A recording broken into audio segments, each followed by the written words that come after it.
Hey guys, welcome back to the channel. இது பார்த்திங்கன்னா நம்ம நேபாள் ட்ரிப்போட அஃபீஷியலான லாஸ்ட் வீடியோங்க. வாரணாசியிலேருந்து நம்ம கோயம்புத்தூர் போக போகிறோம். ஸோ ஒரு மாதம் கடந்த 25 நாளாக பார்த்திங்கன்னா நேபாளில் வேரியஸ் டைப்ஸ் ஆஃப் நேபாள் நம்ம பார்த்துருப்போம். ஸ்டார்டிங் ஒரு லும்பினியிலேருந்து புத்திசம் மொனாஸ்ட்ரி பற்றி பார்த்துருப்போம். அப்புறம் சிட்டவானில் வைல்ட் லைஃப் சாங்சுரி பற்றி பார்த்துருப்போம். அப்புறம் ஏபிசி ட்ரெக் பண்ணோம். போக்ராவில் போய் அட்வென்ச்சர் ஆக்டிவிட்டீஸ் பண்ணோம். ஃபைனலாக காட்மண்டுவில் நேபாளோட ஹிஸ்ட்ரி ஃபுல்லாக தெரிஞ்சுக்கிட்டோம். ஸோ அதனால் இந்த லாஸ்ட் 25 நாளில் எக்கச்சக்கமான ஃப்ளேவர்ஸ் கொண்ட நேபாள் நம்ம பார்த்துருப்போம். இந்த சீரீஸ் உங்களுக்கும் பிடிச்சிருக்கும் அப்படின்னு நான் நினைக்கிறேன். ஸோ இந்த வீடியோவில் நம்ம வாரணாசியிலேருந்து கோயம்புத்தூர் போக போகிறோம். அதான் இருக்கும்போது வாங்க வீடியோக்குள்ளே போவோம்.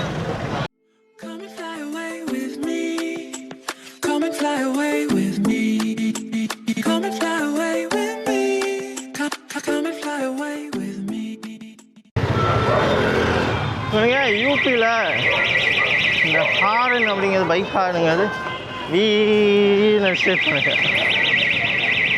இந்த மாதிரிலாம் நம்ம ஊரில் அடிச்சிருந்தாங்கன்னா சமயம் கடுப்பாகும். இந்த ஊரில் பார்த்தீங்கன்னா ஒருத்தர் 2 பேர் இல்லை, எல்லாருமே அப்படி தான் யோசனை. எப்படி ஹார்ன் ஒன்ஸ் 2 டைம் ப்ரெஸ் பண்ணால் பரவாயில்ல, அது மேலே அப்படியே ஏறி உட்காந்துருவானுங்க. கீன்னு அது ஊரே திறந்துட்டு போகும். 1 மந்த் கழித்து வீட்டுக்கு போகிறேன் அப்படின்னு நினச்சா கொஞ்சம் எக்ஸைட்மெண்ட்டாக தான் இருக்குது. ஏன்னா அதான் நம்ம April 14th வீட்டிலேருந்து கிளம்புனது. இன்னைக்கு டேட் பார்த்திங்கன்னா May 10. ஒரு 20-25 நாள் சோலாவாக இந்த மாதிரி பேகை தூக்கிட்டு ஊராக ஜாலியாக சுற்றியாச்சு. இந்த மாதிரி வீட்டுக்கு போய் பேக் டு ரொட்டீன் இது பண்ண வேண்டியதுதான். இன்ஃபேக்ட் சொல்லணும்னா சந்தியாவே அவியத்தையும் பார்த்து ஒரு மாதம் ஆச்சு.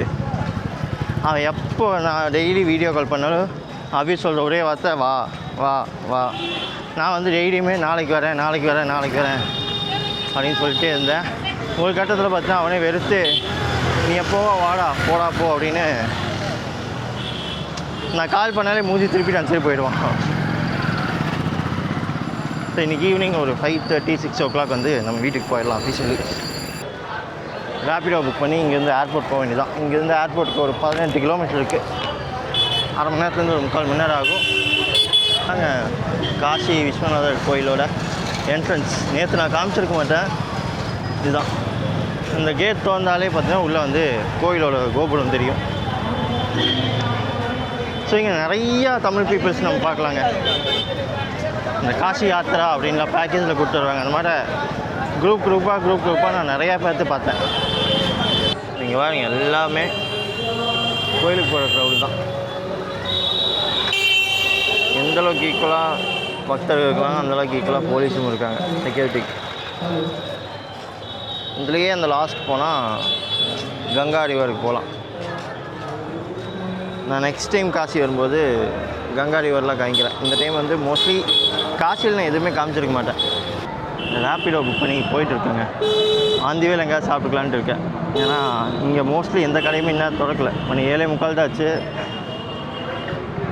எந்த கடையும் திறக்கலை. அதனால் போகிற வழியில் ஏதாவது சாப்பாடு கிடைக்குதான்னு பார்ப்போம்.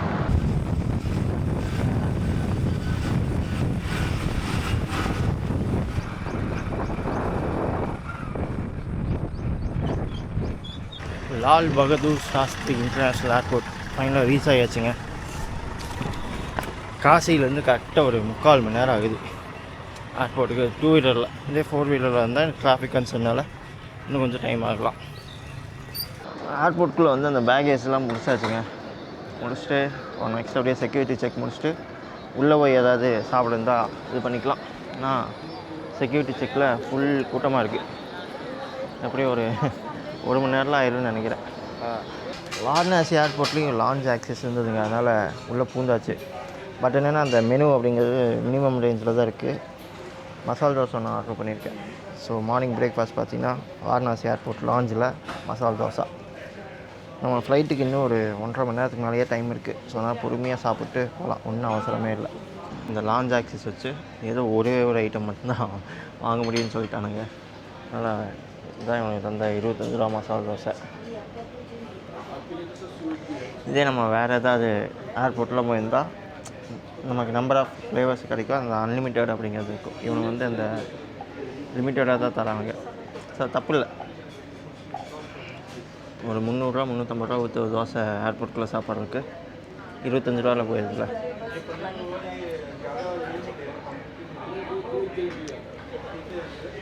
நம்ம பார்த்திங்கன்னா அப்படியே ரன்வேக்கு சைடில் தாங்க இருக்கும். அங்கே தெரியுதா ஃப்ளைட்லாம்.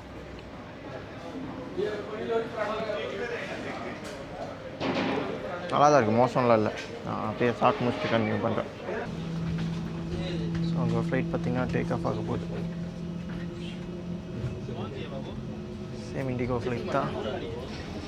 ஸோ ஃபைனலாக போர்டிங் ஸ்டார்ட் பண்ணியாச்சுங்க. நான் வந்து ஃப்ளைட் ஏற போகிறோம். டைம் பார்த்திங்கன்னா கரெக்டாக ஒரு 11:30 தாச்சு. இங்கேருந்து மாதிரி ஒரு 2 ஹவர்ஸில் வந்து பெங்களூர் ரீச் ஆகிடுவோம். பெங்களூரில் ஒரு 2 ஹவர்ஸ் லே ஓவர். அதுக்கப்புறம் மறுபடியும் ஒரு 5:15 வந்து கோயம்புத்தூர் ரீச் ஆகும்.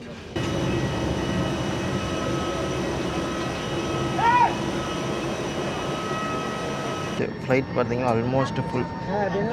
நான் வந்து 20th ரோவில் இந்த சைட் கொஞ்சம் விண்டோ சீட் கிடைக்கல. மேபி பெங்களூர் டு கோயம்புத்தூர் போகிறது பார்த்திங்கன்னா விண்டோ சீட்டாக தான் இருக்கும். டைம் கரெக்டாக 11:55 ஆச்சு. ஃப்ளைட்டு ஸ்டார்ட் பண்ணிடுவாங்க.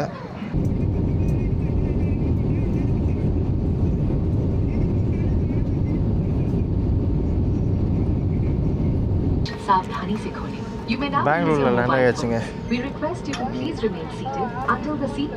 டைம் பார்த்தீங்கன்னா ஒரு 2:15 கிட்ட ஆச்சு. அந்த ஒரு 2 மணி நேரத்தில் வந்து பெங்களூர் வந்துடுச்சு. பெங்களூரில் 3:45 மாதிரி நம்மளுக்கு ஃப்ளைட்டு. வாரணாசியில் பார்த்திங்கன்னா சின்ன லாஞ்சாக தான் இருக்கும். பெங்களூரில் வந்து ஒன் ஆஃப் த பெரிய லான்ச். இங்கே என்ன தடவைன்னு தெரியல, செக் பண்ணி பார்த்தா தான் தெரியும். இந்த லான்ச் ஆக்சஸில் பார்த்திங்கன்னா எல்லாமே வந்து பஃபே, நம்ம என்ன வேணாலும் வாங்கி சாப்பிட்டுக்கலாம். எல்லாமே ஃப்ரீ. 25 ரூபா மட்டும் சார்ஜ் பண்ணுவாங்க, அவ்வளோதாங்க. போர்டிங் பாஸ் காமிச்சா இதோ லான்ச் ஆக்சஸ்க்குன்னு ஒரு சீல் குத்தி தந்துடுவாங்க. ஒன்ஸ் 25 ருபீஸ் பே பண்ணிட்டு உள்ளே வந்ததுக்கப்புறம் பார்த்திங்கன்னா இங்கே இருக்கிற பார் ஆகட்டும், அப்புறம் அங்கே இருக்கிற பஃபே ஆகட்டும், எல்லாத்துலேயுமே நம்ம வந்து எவ்வளோ வேணாலும் எடுத்துக்கலாம், என்ன வேணாலும் எடுத்துக்கலாம். இதோ இங்கே கூல்ட்ரிங்க்ஸு, இங்கே வந்து டெசர்ட் ஐட்டம்ஸு, இங்கே வந்து ஃபுட்டோட மெயின் கோர்ஸு.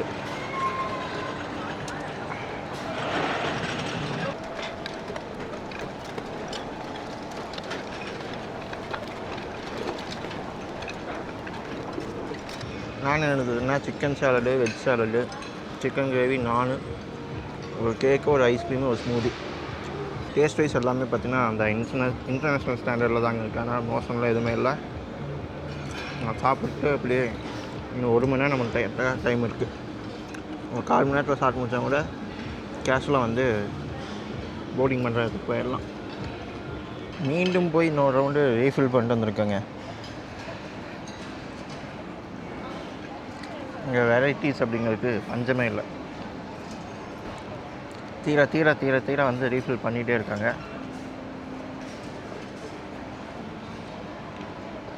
டைம் பார்த்தீங்கன்னா ஒரு 3:20 ஆச்சு.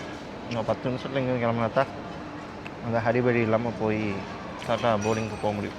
ஃபுல்லாக சாப்பிட்டாச்சுங்க, வயிறு முட்டை சாப்பிட்டாச்சு. இதுக்கு மேலாம் கொஞ்சம் கூட இடம் இல்லை. நெக்ஸ்ட் அப்படியே வந்து நம்ம கேட் நம்பர் 21க்கு போகணும். டைம் இன்னும் ஒரு 20 நிமிஷம் இருக்குது. ஸோ அதனால் கேஷுவலாக போயிடலாம். இருந்தாலும் லைட்டாக ரஷ் பண்ணி போகணும். இங்கே இருக்கிறது அந்த லான்ச் ஆக்சஸ். இதுக்கு என்ன ப்ரொசீஜர் அப்படின்னா, நம்மகிட்ட ஒரு கிரெடிட் கார்டோ இல்லை டெபிட் கார்டோ, அதாவது அந்த பெரிய பேங்க்னு சொல்லுவாங்களே, ஐசிஐசி, எஸ்பிஐ, கனரா பேங்க்கு, இந்த மாதிரி ஏதோ ஒரு இதில் நம்மளோட அக்கௌண்ட் இருந்து, அது மோஸ்ட்லி பார்த்திங்கன்னா விசா கார்டாக இருக்கணும். விசா கார்டாக இருக்கணும். இல்லைன்னா கனரா பேங்க்கில் பார்த்திங்கன்னா வேர்ல்டு கார்டு இல்லைனா ட்ராவல் கார்டு அந்த மாதிரிலாம் இருக்கும். ஸோ அந்த மாதிரி ஏதாவது கார்டு நம்மகிட்ட இருந்ததுன்னா இங்கே வந்து நம்ம அந்த போர்டிங் பாஸ் வாங்கிக்கணும். நம்ம ஃப்ளைட் டைமிங் வந்து ஒரு 3 மணி நேரத்துக்குள்ளே இருந்ததுன்னா நம்மளுக்கு லான்ச் ஆக்சஸ் தந்து உள்ளே போய் நம்ம என்ன வேணாலும் சாப்பிட்டுக்கலாம். எல்லாமே ஃப்ரீ. அதுக்கு வந்து ஒவ்வொரு ஏர்போர்ட்லேயும் வந்து ஒவ்வொரு ப்ரைஸ் சார்ஜ் பண்ணுவாங்க. இங்கே வந்து 25 ரூபா சார்ஜ் பண்ணாங்க.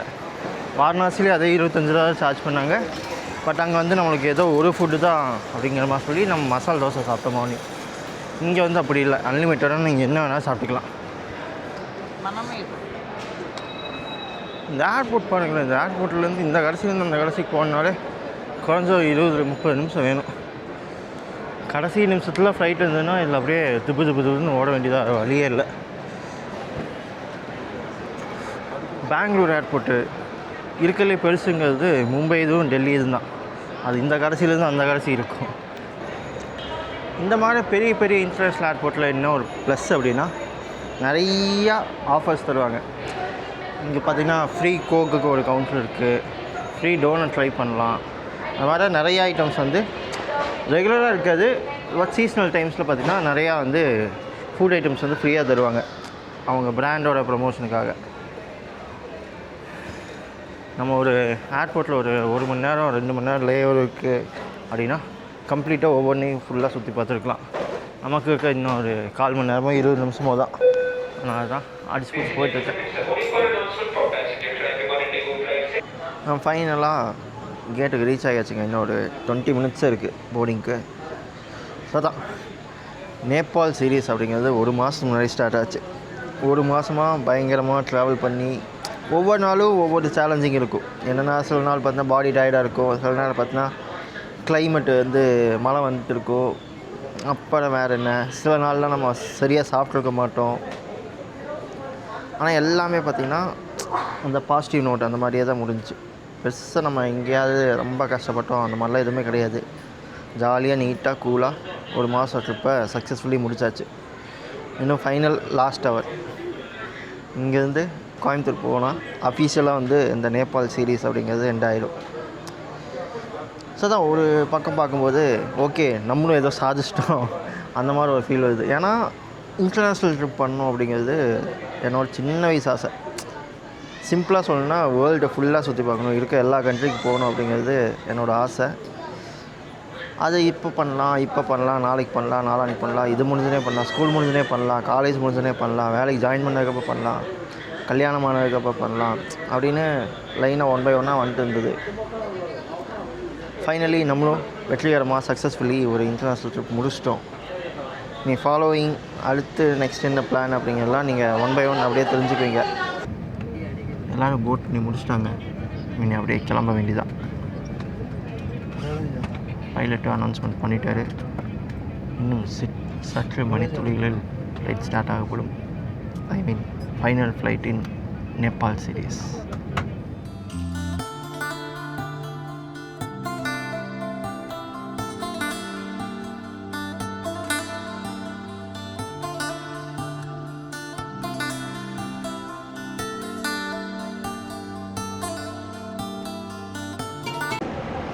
ஃப்ளைட்லேருந்து அப்படியே இறங்கியாச்சுங்க. 1 மாதம் கழித்து மீண்டும் கோயம்புத்தூருக்கு வந்தாச்சு.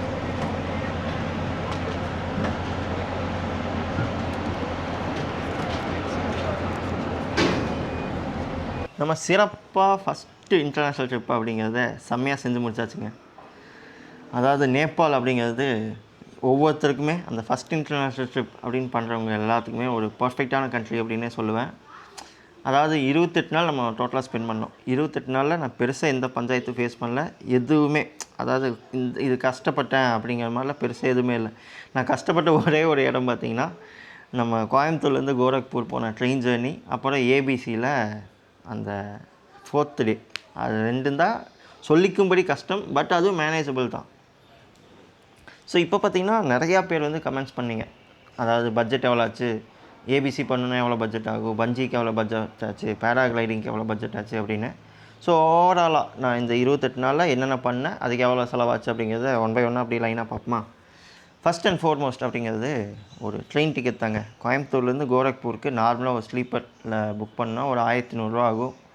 அதே செகண்ட் ஏசியில் புக் பண்ணால் ஒரு 2300 ரூபா, தேர்ட் ஏசியில் ஒரு 3500 ரூபா, ஃபஸ்ட் ஏசியில் பார்த்தோன்னா ஒரு 6800 ரூபா ஆகும். நம்ம தான் எப்படி ட்ராவல் பண்ணணும்னு எல்லாருமே பார்த்துருப்பீங்களே. நம்ம ஃபஸ்ட்டு வந்து தேர்ட் ஏசி தான் புக் பண்ணியிருந்தோம். கடைசி நேரத்தில் டிக்கெட் கன்ஃபார்ம் ஆகிறதுனால டிக்கெட் கேன்சல் ஆனதுனால ஓப்பன் டிக்கெட்டுக்கு ஒரு 900 ரூபா பே பண்ணோம். அதுக்கப்புறம் டிடி ஃபைன் ஒரு 2300 டோட்டலாக ஒரு 3500 கிட்ட வந்து நம்ம ட்ரெயினுக்குன்னு ஸ்பெண்ட் பண்ணோம். அதே மாதிரி ரிட்டன் வந்து வாரணாசிலேருந்து கோயம்புத்தூர் வந்திருப்போம். அதுவும் லாஸ்ட் மினிட் பிளான் தான். சடனாக பிளான் பண்ணனால ஃப்ளைட் டிக்கெட்டுன்னு பார்த்தீங்கன்னா ஒரு 9000 ஸ்பெண்ட் பண்ணேன். அது எனக்கு ஒரு கார்டு ஆஃபர் இருந்தனால அந்த 9000. இதே லாஸ்ட் மினிட்டில் பண்ணுற மாதிரி இருக்கும் பட்சத்தில் ஒரு 10,000லேருந்து 11,000 அந்த ஃப்ளைட் டிக்கெட் ஆகும். இதே நீங்கள் முன்னாடி ப்ரீவியஸாக பிளான் பண்ணி பண்ணுறீங்க அப்படிங்கும்போது ஒரு 7,000 7,500 நமக்கு ஃப்ளைட் டிக்கெட் வரும் Varanasi to Coimbatore. So next வந்து ஸ்டேக்குன்னு பார்த்திங்கன்னா நம்ம வந்து 3 நாள் ட்ரெயினில் இருந்தோம். ஏபிசியில் தனியாக இருந்தோம். ஏபிசியில் தனியாக ஒரு 5 நாள். ஸோ ஏபிசியோட பட்ஜெட் வந்து நான் தனியாக சொல்கிறேன். அப்புறம் மற்ற பிளேஸ்லாம் ஸ்டே பண்ண இதை வந்து சொல்கிறேன். ஆவரேஜாக பர் டே ஸ்டே பார்த்திங்கன்னா நேபாளை பொறுத்த வரைக்கும் ஒரு 700 900 நேபாளி ரூபி ஆகும். விச் மீன்ஸ் நம்ம ஐஎன்ஆரில் கன்வெர்ட் பண்ணும்போது ஒரு 430 ஒரு 560 இதான் வந்து ஆவரேஜ் நேபாள் ஸ்டே ப்ரைஸ். நான் சொல்கிறது எல்லாமே ஹாஸ்டலுக்கு. ரூமுக்குன்னு பார்த்திங்கன்னா ஒரு 1500 2000 டீசெண்டான ரூம்லாம் இருக்குது. நான் வந்து மோஸ்ட்லி எல்லாமே ஹாஸ்டலில் தான் ஸ்டே பண்ணனால எனக்கு இந்த ப்ரைஸ்க்குள்ளேயே வந்து அடங்கிடுச்சு. ஸோ அப்படிங்கும் பட்சத்தில் நான் ஸ்டேக்கு மட்டும் எவ்வளோ செலவு பண்ணியிருக்கேன்னா ஒரு 14,500 செலவு பண்ணியிருக்கேங்க. அதாவது 28 நாளில் அந்த ஏபிசி சேர்த்தாமல் நான் சொல்கிறேன். ஏபிசிக்கு நான் தனியாக பண்ணேன்.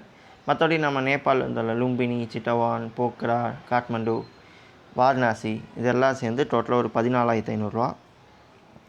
அப்புறம் ஃபுட்டுக்குன்னு பார்த்திங்கன்னா ஒரு வேளையில் நேபாளில் ஃபுட்டுக்கு அப்படிங்கிறது 300 600 ஆகும். அதான் நம்ம என்ன சாப்பிட்றோம் அப்படிங்கிறத பொறுத்து. அதான் நான் சொல்கிறது 300 அப்படிங்கிற நேபாளி ரூபியில். அதே ஐஎன்ஆரில் கன்வெர்ட் பண்ணும்போது பார்த்திங்கன்னா ஒரு 200 ஒரு 625 அந்த ப்ரைஸ் ரேஞ்சுக்குள்ளே இருக்கும். அப்படிங்கும் பட்சத்தில் நான் ஃபுட்டுக்குன்னு டோட்டலாக வந்து ஒரு 13,000 ஸ்பெண்ட் பண்ணியிருக்கேன். இது வந்து நான் ஏபிசியே எதுவுமே இன்க்ளூட் பண்ணல. ஏபிசி பண்ண 5 நாள் வந்து தனியாக சொல்கிறேன். இது வந்து ஏபிசி தவிர மற்ற ஸ்பெண்ட் பண்ண டேஸோடது. இப்போது நெக்ஸ்ட்டு ஏபிசி வரலாம். ஏபிசிக்கு தான் வந்து எல்லாருமே அன்னபூர்ணா பேஸ் கேம்ப்க்கு ட்ரெக்குக்கு எவ்வளோ செலவாச்சு, எவ்வளோ கையில் இருந்தால் நம்ம அன்னபூர்ணா பேஸ் கேம்ப் மட்டும் போயிட்டு வரது தான் என் பிளானு அப்படிங்கிறவங்களுக்கான இதுதான் இது. ஏபிசி டோட்டலாக நம்ம வந்து ஒரு 5 நாளில் பண்ணுங்க. 5 நாளில் பார்த்திங்கன்னா நம்ம போர்ட்டர் ஹையர் பண்ணி போயிட்டு சக்ஸஸ்ஃபுல்லி ஜினுதண்டாலேருந்து ஜினுதண்டா வரைக்கும் டோட்டலாக நமக்கு 17,000 செலவாச்சு. போர்ட்டலுக்கு பார்த்திங்கன்னா ஒரு 6,000 பே பண்ணேன். 6,000 ஐஎன்ஆர் 5 நாளைக்கும். அப்படிங்கும் பட்சத்தில் போர்ட்டல் இல்லாமல் நீங்களே லக்கேஜெலாம் கேரி பண்ணிட்டு போகும் பட்சத்தில் ஏபிசி வந்து நம்ம மேக்ஸிமம் ஒரு 13,000 14,000 பண்ணி முடிக்கலாம். நான் சொல்கிறது ஜினுதண்டா டு ஜினுதண்டா. நீங்கள் இங்கேருந்து ஜினுதண்டா போகிறது பார்த்திங்கன்னா அது தனியாக எக்ஸ்பென்ஸாக இருக்கும். மேபி இங்கேருந்து சோனாலி போகிறதுக்கு ஒரு 2,000, சோனாலிலேருந்து மாதிரி போக்ரா போகிறதுக்கு ஒரு 1,000, போக்ராவில் பெர்மிட் எடுக்கிறதுக்கு ஒரு 650 அப்படிங்கும்போது ஆவரேஜாக நீங்கள் ஏபிசி மட்டும்தான் உங்கள் கோல் அப்படிங்கும்போது பட்சத்தில் ஒரு 18,000 20,000 இருந்ததுன்னா நீங்கள் போயிட்டு ஏபிசி ட்ரெக் பண்ணிட்டு மாதிரி தமிழ்நாட்டுக்கே வந்துடலாம், நீங்கள் தமிழ்நாட்டில் எங்கே இருந்தாலும். ஸோ இதான் ஏபிசியோட காஸ்ட்டு. நெக்ஸ்ட்டு வந்து நம்ம பண்ண பெரிய செலவு அப்படின்னு பார்த்திங்கன்னா இந்த பஞ்சி ஜம்ப் பண்ணோம். பஞ்சி ஜம்ப்பு ப்ளஸ் அந்த ஸ்விங் ஜம்ப் 2 ஜம்ப் பண்ணியிருப்போம். 2 ஜம்ப்புக்கு சேர்த்து பார்த்திங்கன்னா ஒரு 6,250. பஞ்சி ஒரு ஜம்ப் மட்டும் பண்ணால் 4,000. 2 ஜம்ப் பண்ணும்போது நம்மளுக்கு அதில் கொஞ்சம் டிஸ்கவுண்ட் வந்து 6,250 நான் பே பண்ணேன். அப்போ நெக்ஸ்ட்டு பார்த்திங்கன்னா பேராக்ளைடிங் பார்த்திங்கன்னா பொக்ராவில் பியூவா லேக் மேலே ஒரு 20-30 நிமிஷம் ஃப்ளை பண்ணியிருப்போம். அதுக்கு நான் எவ்வளோ பே பண்ணேன் அப்படின்னா 5,000 ஐஎன்ஆர் 5,000 பே பண்ணேன் அதுக்கு. இது பார்த்திங்கன்னா சீசன் மாறும். இந்த ப்ரைஸுங்கிறது ஃபிக்ஸடாக இருக்காது. ஆஃப் சீசனில் ஒரு ப்ரைஸாக இருக்கும், பீக் சீசனில் பார்த்திங்கன்னா வேறு ஒரு ப்ரைஸ் சொல்லுவாங்க. இதுலேருந்து ஒரு 2 டைம்ஸ்க்கு நீங்கள் அதிகமாக பார்க்கலாம். நான் போனது பார்த்திங்கன்னா ஒரு ஆவரேஜான டைம் தான். பீக் சீசன்னு சொல்ல முடியாது, ரொம்ப முக்கியமான சீசன் சொல்ல முடியாது. ஒரு டீசெண்டான டைமில் போனப்போ எனக்கு இந்த ப்ரைஸ் ஆச்சு. நெக்ஸ்ட்டு பார்த்திங்கன்னா ஒரு 8,400 அப்படிங்கிறது நான் நேபாளுக்குள்ளே இன்டீரியர்ஸில் சுற்றுனது, பஸ் ட்ராவல் டிக்கெட்டு, இந்த தர்பார் ஸ்கொயருக்குலாம் போனப்போ என்ட்ரி டிக்கெட்டு எக்ஸட்ராக்கெலாம் பார்த்திங்கன்னா ஒரு 8,400 கிட்ட ஆகிருக்கு. ஸோ ஓவராலாக 28 நாளுக்கு சேர்ந்து என்னோடய நேபாளுக்கு நான் ஸ்பெண்ட் பண்ணது பார்த்திங்கன்னா ஒரு 76,300 எக்ஸாக்டாக இவ்வளோ தான் எனக்கு செலவாச்சு கோயம்புத்தூர்லேருந்து ரிட்டன் கோயம்புத்தூர் வரைக்கும். இதுக்கும் நான் மோஸ்ட்லி எல்லாமே பட்ஜெட்டில் தான் ட்ராவல் பண்ணேன். ஏதாவது 1-2 நாள் மட்டும் கொஞ்சம் பாடி கம்ஃபர்ட் பண்ணுறதுக்காக கொஞ்சம் எதாவது லக்ஸுரியாக இது பண்ணியிருக்கலாம். மற்றபடி ஒரு பட்ஜெட்டாக சோலோவாக பண்ணுறதுக்கு 28 நாளைக்கு பார்த்தீங்கன்னா எனக்கு 76,000 அப்படிங்கிறது which means well and good. ஒரு நாளைக்கு ஆவரேஜ் ப்ரைஸ்ன்னு பார்த்தீங்கன்னா ஒரு ஆவரேஜ் பேக் பேக்கிங் ப்ரைஸ் தான் 2,500 3,000 அப்படிங்கிறது வெல் அண்ட் குட்டாக சிறப்பாக செமையாக பண்ணி முடிச்சாச்சு. ஸோ இந்த சீரீஸ் உங்களுக்கு நான் பிடிச்சிருக்குன்னு நம்புகிறேன். இதே மாதிரி கூடிய சீக்கிரமே அடுத்த சீரீஸ் வரப்போகுது. அது என்ன சீரீஸ் அப்படிங்கிறத நீங்கள் கொஞ்சம் வெயிட் பண்ணி பாருங்கள். ஸோ இந்த வீடியோ நான் இதோடு முடிச்சுக்கிறேன். உங்களை கூடிய சீக்கிரம் அடுத்த சீரீஸில் பார்க்கும் வரை until then by from Arun.